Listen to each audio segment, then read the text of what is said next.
He grabbed her purse without a word. No questions, no hesitation. Just raw power and prejudice right in front of the cameras.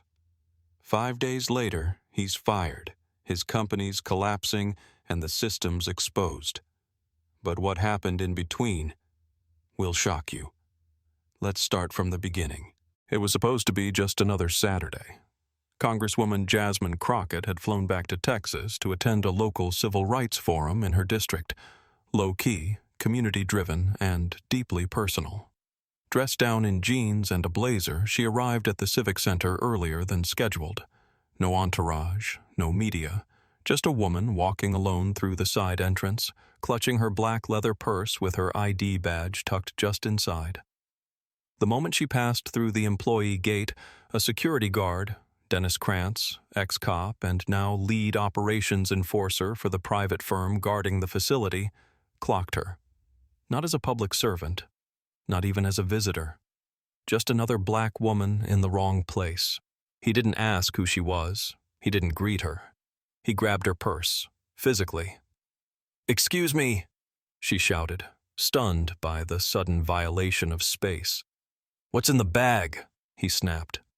"You can't just walk in here like you own the place." "I'm Jasmine Crockett. I was invited here. I'm a member of—" "I don't care who you are," he barked. "We've had problems with trespassers. Don't make this difficult." He tugged the bag harder. Cameras on the ceiling rolled as Crockett stumbled back, now drawing attention from 2 more guards who arrived, neither intervening. One even smirked. "This isn't happening," she whispered. But it was.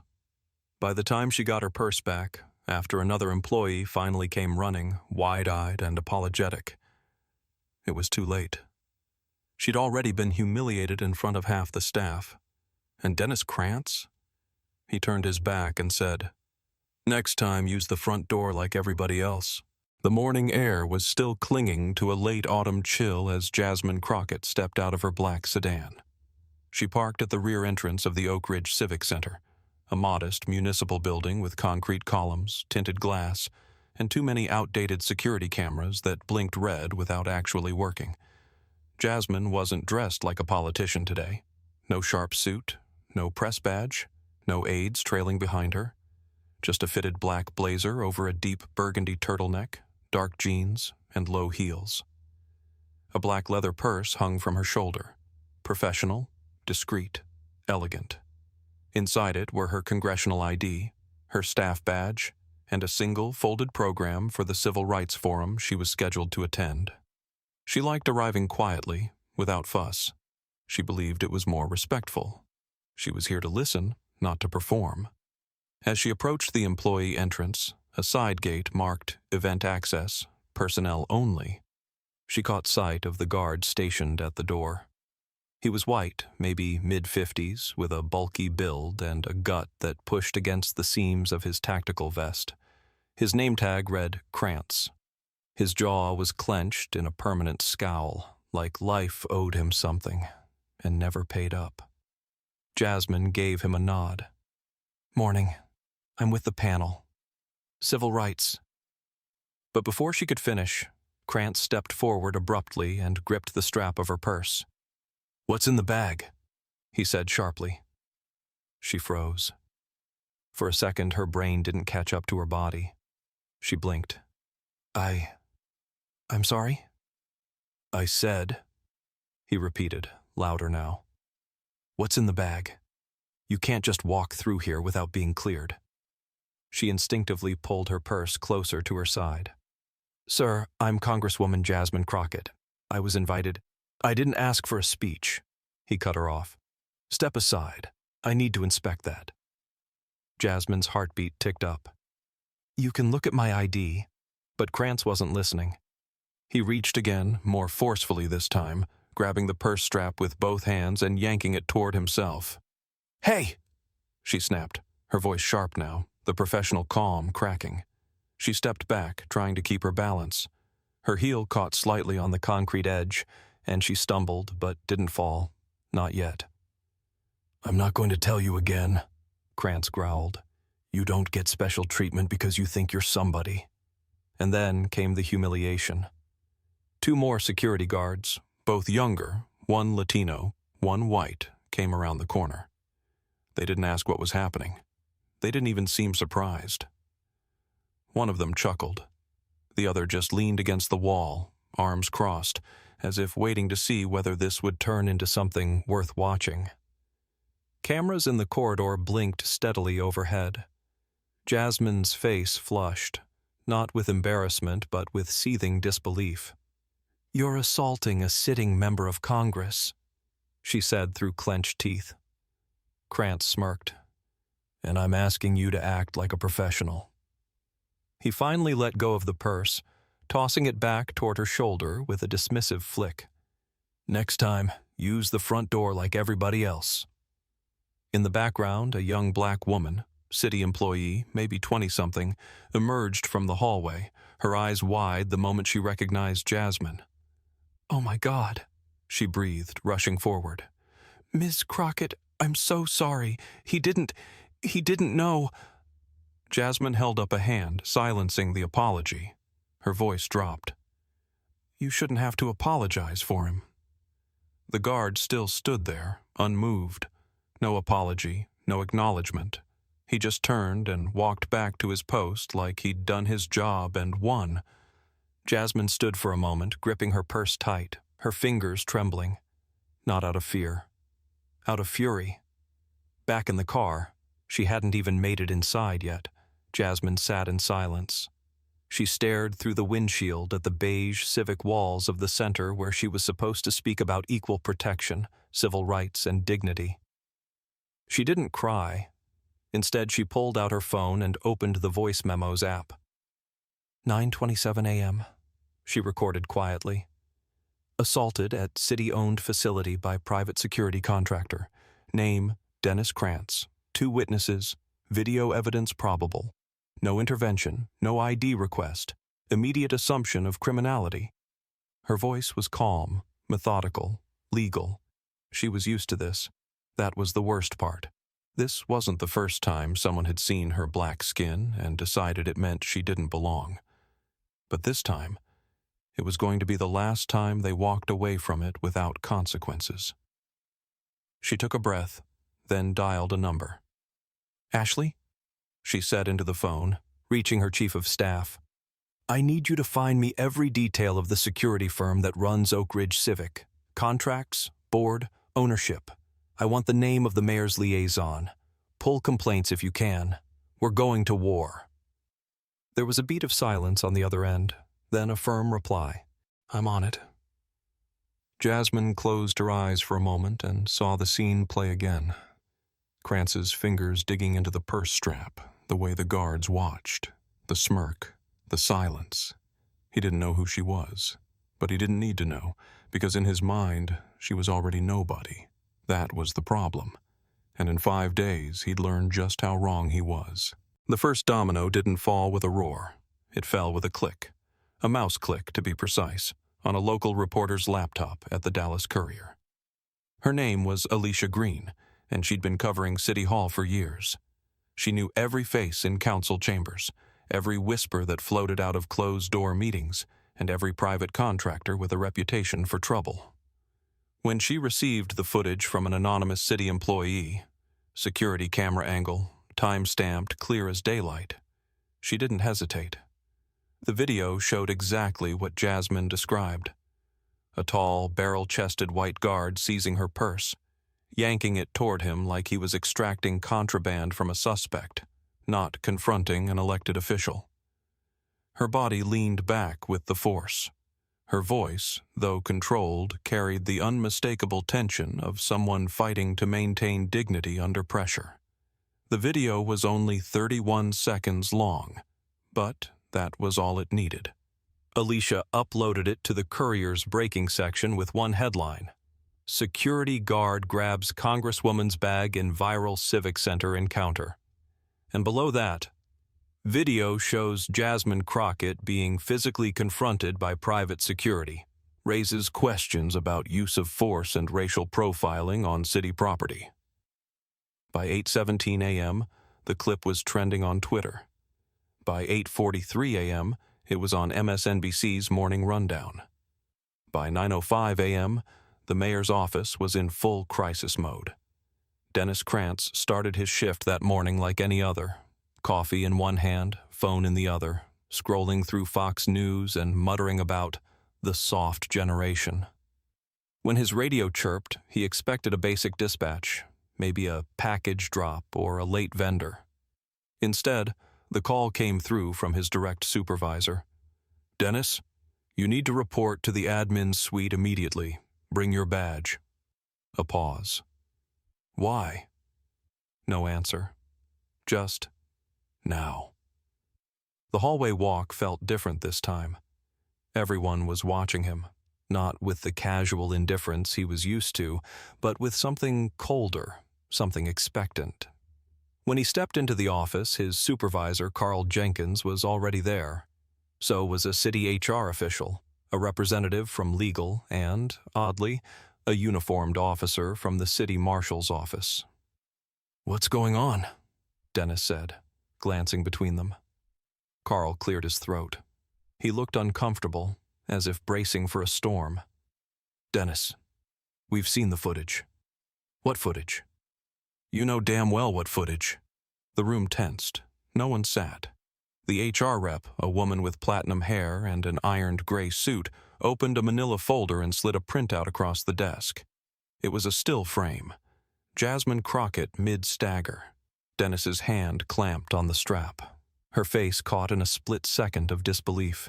His breath caught for the first time that morning.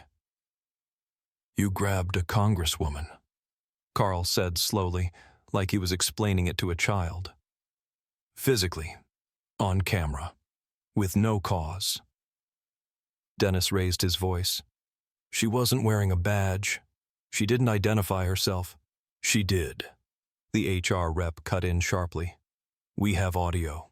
And even if she hadn't, you had no legal authority to put hands on her." "This is ridiculous. She was using a restricted entrance. She was invited to use that entrance. She was on the list. We double-checked." Dennis looked around the room, searching for even one face that wasn't turning away. But no one met his eyes. Then came the final blow. "We've received notice from the city attorney's office," the HR woman continued. "Due to the footage and the nature of the incident, we are suspending your employment effective immediately pending termination. Turn in your badge and uniform." "Suspending? No. You don't get to throw me under the bus just because she's somebody." "She's not somebody, Dennis," Carl said flatly. "She's a congresswoman, and you assaulted her." Elsewhere in the city, the momentum was accelerating. Councilwoman Marla Chen, a longtime ally of Jasmine's, had already filed a request for a full public audit of city contracts with Garrison Metro Security, the firm Dennis worked for. It wasn't the first time Garrison's name had come up in misconduct complaints, but it was the first time they had a face, a public scandal with legs, footage, outrage, and a recognizable victim. Protesters began gathering outside the Civic Center that afternoon, not in massive waves, but enough to send a message. Signs read, "Badge license to grab." "Black women deserve dignity." Congresswoman Crockett stands for all of us. At 4:15 p.m., Jasmine Crockett stood at a podium for an impromptu press conference. She didn't flinch. "My name," she began, "didn't protect me. My position didn't protect me. And if I, as a sitting member of Congress, can be manhandled on city property in broad daylight, then what hope does a young black mother have? What about a high school student, a janitor, a teacher, a retiree?" Flashbulbs popped. This is not about one man and one purse. This is about a culture, a power structure, a system that says some bodies are more suspicious than others. That night, on the readout on MSNBC, Jasmine appeared live. Host Joy Reid leaned forward across the desk. "Congresswoman, you've just gone viral. The footage is everywhere. But some are asking, are you trying to ruin a man's life over a misunderstanding?" Jasmine's expression didn't change. "I didn't ruin his life," she said. "I exposed what was already there." By Friday, the dominoes weren't falling quietly anymore. They were crashing. Garrison Metro Security lost 3 city contracts within 48 hours. The mayor's office announced the launch of an external review into all civic facilities using private security firms. And Dennis Krantz? He was officially fired. But worse for him, the footage had been shared so widely that even applying for future work in security was now nearly impossible. His name, his face, and that still frame had become a warning, a symbol, a lesson. He thought the badge made him powerful, but power without accountability collapses. Just like that. The front steps of the Oak Ridge Civic Center hadn't seen this many cameras in years. The sky was a clear, defiant blue. Reporters were shoulder to shoulder. Tripods clinked. Microphones stretched forward like hungry mouths. Protesters held signs overhead. Someone had painted Jasmine Crockett's face onto a massive canvas behind her, half portrait, half flame, with the words, "Know her name. Know your rights." She wasn't standing alone. To her right stood Pastor Elijah Morris, the revered civil rights leader who once marched with John Lewis. To her left, Cassandra Taylor, a 22-year-old college activist who had gone viral for confronting the city council in a 3-minute speech that left every room in tears. Behind them were attorneys, local politicians, clergy, union reps, and 2 former employees of Garrison Metro who had resigned in protest just 48 hours earlier. When Jasmine stepped up to the mic, the crowd fell quiet, not out of obedience, but reverence. 5 days ago, she began, I was physically confronted and humiliated by a man wearing a badge. Not because he knew who I was, but because he didn't. Because to him, I didn't look like someone who belonged. A murmur of agreement rippled through the crowd. I didn't call for his resignation. I didn't ask for this press tour. I asked for accountability, and what we uncovered was rot. She held up a folder. Bold red tab. Garrison Internal Complaints, 2019-2024. 23 complaints, she said, her voice now edged with fire. Of those, 15 were for excessive force.